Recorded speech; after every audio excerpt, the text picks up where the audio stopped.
Morning, everybody. Jim Adkins here from Jim Adkins Results Coaching. 6:30 a.m. on a Monday, day 2 of the week. I hope that you had a great Sunday. I hope that you set your goals and reviewed them this morning, or you're getting ready to review them, and you're moving forward, and things are awesome. Things are ready to change, right? So in this morning meditation, morning motivation, maybe in the morning videos, just going to pick a few things to have fun with you, philosophize a little bit, discuss some of the things that we can do to make things better. And we're going to head toward Friday. And then on Friday and Sunday, I will have a bigger topic for you. I'm going to need to break it into 2 because coming up, we'll be talking about some larger philosophies that will take a little more time. And if I break them in 2, maybe you can catch up and watch them that way. But so today, what I thought I'd do is start a words of wisdom.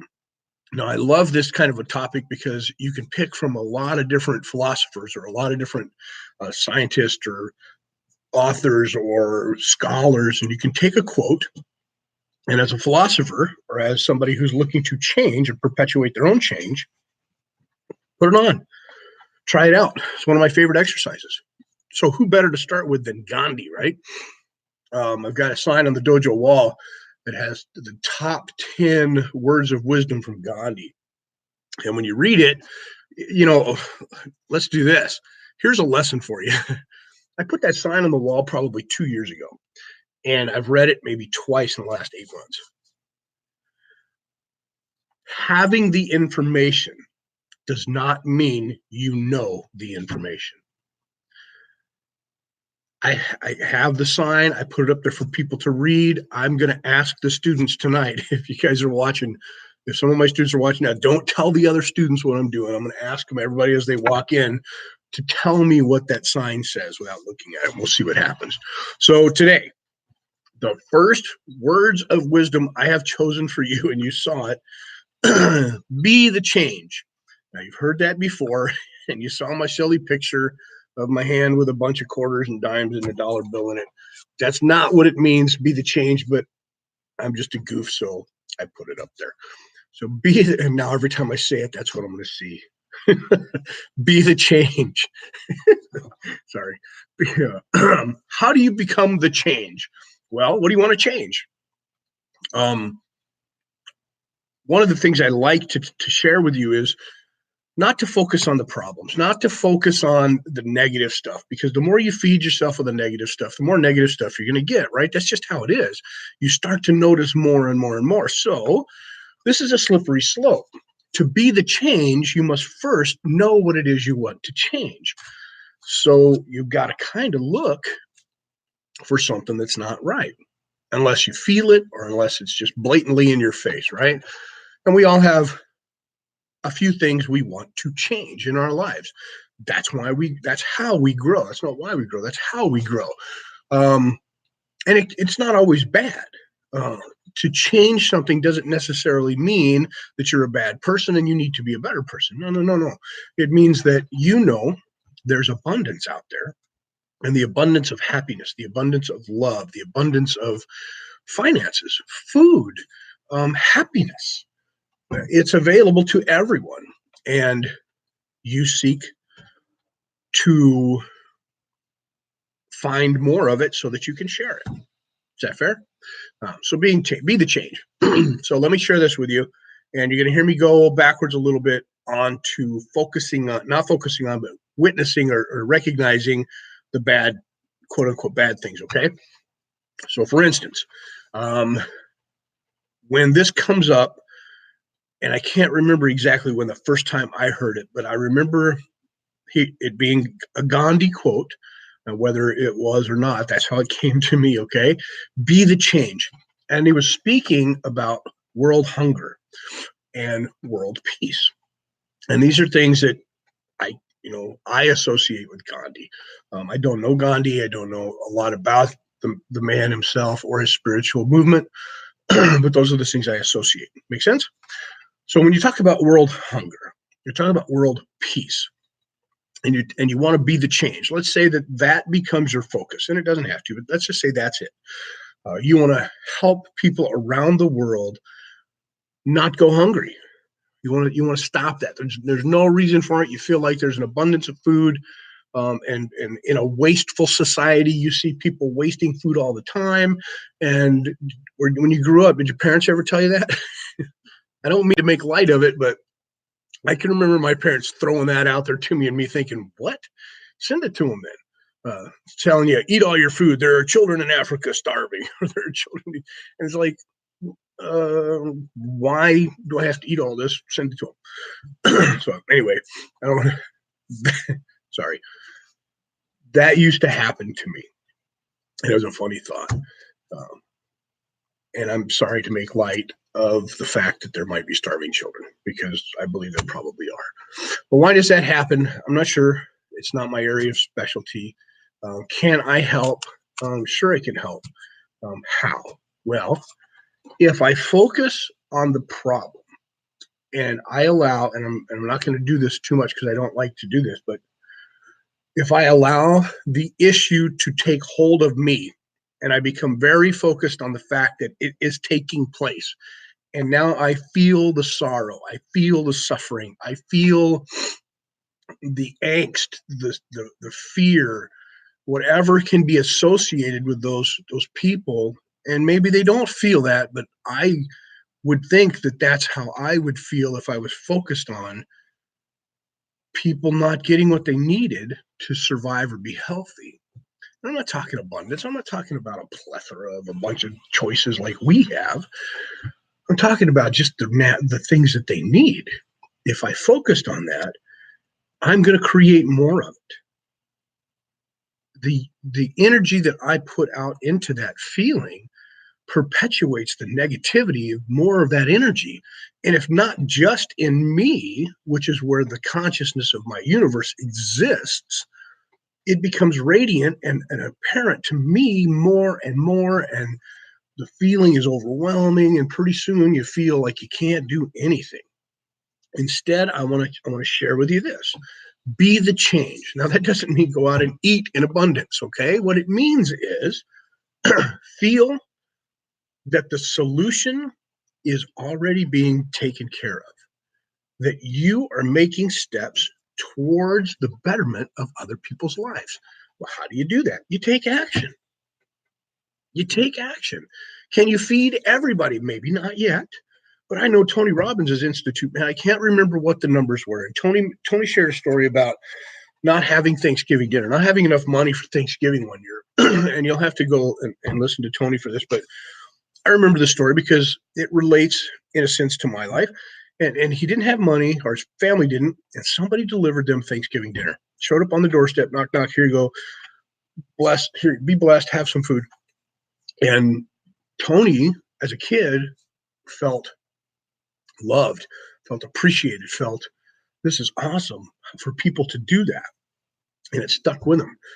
His father felt a different way, how you frame things. His father felt like he may have been a failure. He couldn't provide for his family. And those are all understandable feelings, correct?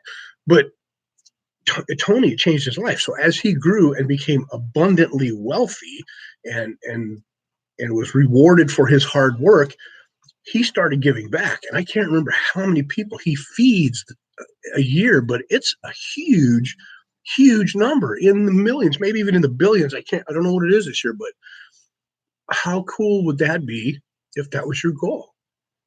That's got to be a great feeling to be able to give back like that every year. And we're going to start this right now. We give back from the dojo, from our family here. And I've started late for the last 2 years because I've been a little distracted. It's my fault. But the kids locally in town, and I always start local. I want to change. I want to be the change.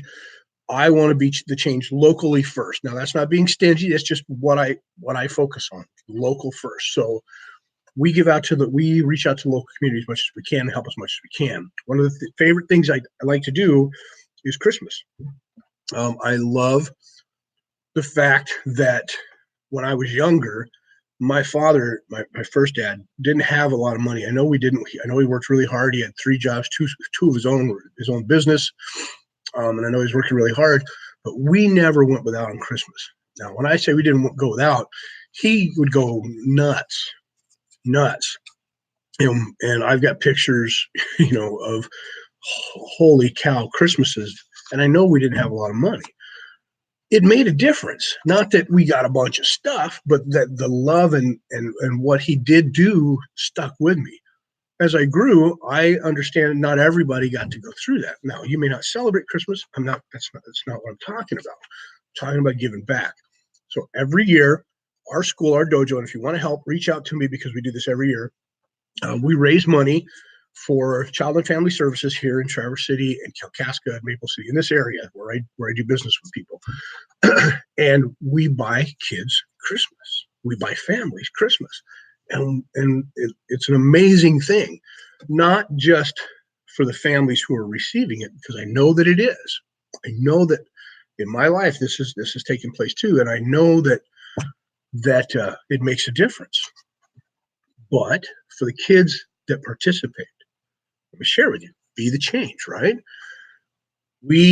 One year we did Dunk a Ninja, and I had a water dunking tank, and I sat there and let people throw baseballs and dunk me in the water. We had a brick breakathon, and we had a kickathon, and we've done all these wonderful things. And back when martial arts was a thriving business, and then after that we borrowed an idea traction from the secret, and this gentleman was talking about gratitude rocks, and I love the idea of a gratitude rock. So what we do is we go out and we find these special rocks and we sell them for a donation to give to Child and Family Services. Each kid's about $150 and that we donate to. So we try to raise enough money for a family is $150. We try to raise enough money to buy for 10 families if we can. I think one year we bought for 30 families, which was really cool. So we sell these gratitude rocks. The kids in the dojo and the parents go out and sell them, and they raise money. And the money they raise goes 100%, and even more, sometimes 110%. We throw our own money in because we have to, but we buy these kids gifts. And not only that, but we take the kids who sell the rocks shopping, and we give them a list that this family needs. And they take that list, and with a chaperone, they go through the local stores and they buy what those people need. They bring it up to the counter, we pay for it, we package it up, and we deliver it as Secret Santa ninjas to the Child and Family Services, and they distribute it to the families.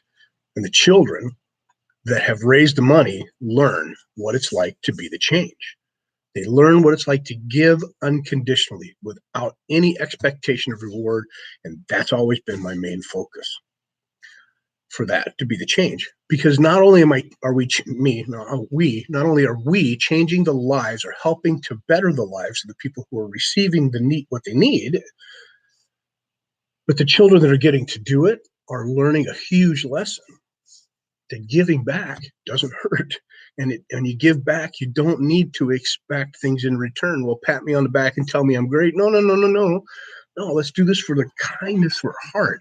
If you want to help, and I didn't mean this to turn into a commercial, but if you want to help, reach out to me and I'll tell you how to get in touch with us. And you can donate, and we'll do this for Child and Family Services. Okay, moving on. Be the change. The Thanksgiving dinner thing. Let's say you want to help feed people. You don't want them to go hungry. You can start with one person. Okay, be the change. I can remember a story. I'll share this with you, then I'll jump off of here, and we'll see tomorrow. But I went to LA and I met Claude Schnell. Claude is a keyboard player for Ronnie James Dio, among a bunch of other things. Claude is a wonderful human being, very smart, loves to talk just like I do. Went out there to record some music with him and see if we could get something together. And he took me out for dinner. And we went to, I can't remember, I think it's Stephen Adler's parents' deli in Los Angeles. Had a great pastrami sandwich. Not normally what I eat, but it was awesome. I couldn't finish it. It was huge. And he and Sheila and there was another lady with us, that a singer. Anyway, when we were leaving, he was discussing a movie that he thought I would enjoy. And it was Super Minch. If you've never seen it, look it up. Supermensch. It's kind of a documentary movie about the gentleman who was Alice Cooper's manager, I believe. Supermensch. Anyway, I didn't know what a mensch was. And he was explaining this to me and describing the movie as we were talking. One of the things we were talking about at the table. And as we were leaving in Los Angeles, there are plenty of people who are on the street who, are suffering from hard times. Well, I have my food and we're leaving and we're talking, and there's a gentleman sitting out front who's, looking for help. I don't have any money, so I gave him my food. I gave him the other half of my sandwich. I said, do you want this? And he took it. And while we were walking, Claude mentioned to me, when I said, that was a great sandwich, he said, yeah, it'll be great in the morning too. And I said, I'm not going to eat it in the morning. I gave it. And we were about a block away, and he turned around and he goes, that's a mensch. A mensch delivers sandwiches. No, I guess a mensch is somebody who gives from the heart and helps other people without need of recognition. And that's how you become the change. Be the change. What if you just want to change something in your life? You want to change your finances. You want to change your relationship status. You want to change your happiness, your health. Is that an easy answer or what? Be the change. Hey, we talk about your state of being, your state of mind, your physical, if I want to be this guy, guaranteed I can be this guy and be the change, right? All I have to do is change my physiology and my approach and the way I talk. And here we go. I can be this guy. I wonder how it would affect other people. If they probably laugh at me first, but I wonder if I taught class like this today, what people, are you okay? Are you all right? I'm not going to do it. I'm going to be this guy. Be the change. I love you guys. Being the change. I'll take a couple of quarters, we'll do a dollar bill, a couple pennies in here, and we will be the change. That's going to stick in your head now. All right, I love you. Have a great day. Be the change. Tomorrow we'll come back and do some more words of wisdom. Let me know what your favorite things are about our videos, about life, about your day. That would be cool. What do you today, as you walk around and you look for things that you think are beautiful or that you think are wonderful and abundant, as you do that today, recognize them, write them down, share them with me. Share them with me. I love it when you reach out and you say things like, what you said, I did this, and bam, this happened. Or what I was thinking the same thing, and bam, I noticed this. I love that stuff because it confirms the fact that we are one and we are connected, and that love is abundant. Okay, guys, have a great day. I think that's it. Be the change. I can crack up every time now because I see a bunch of change. You guys are a bunch of quarters and dimes sitting out there. I know that's what you are. Don't focus on the problem, focus on the solution, focus on the things that you can make better, not the things that are terrible. For instance, I know I say goodbye, right? I wanted to say this though. If you're having a problem with politics and you do not like a certain candidate for whatever, don't focus on the candidate you don't like. Focus on the one that you do, if you can find one. Focus on the one that you think will elicit the best change for you or make the best decisions or do the best thing. They're not perfect. Good Lord, they're not perfect. But find the one that you can get behind. Don't focus on the negative. If you got a news channel and you're watching the news channel and they're negative, turn the damn thing off. Turn it off. Don't let them tell you how to feel. Focus on the ones that seek positive. Now, I'm not talking about delusional positivity. I'm talking about reality, okay? And if you can't find one, don't watch any of them. Ask your own questions. Get your own answers and think for yourself. Be the change. I love you. On your mark, get set. Get off your high horse, Jim. I know. Grow. Grow? Go? No. Why do I say grow?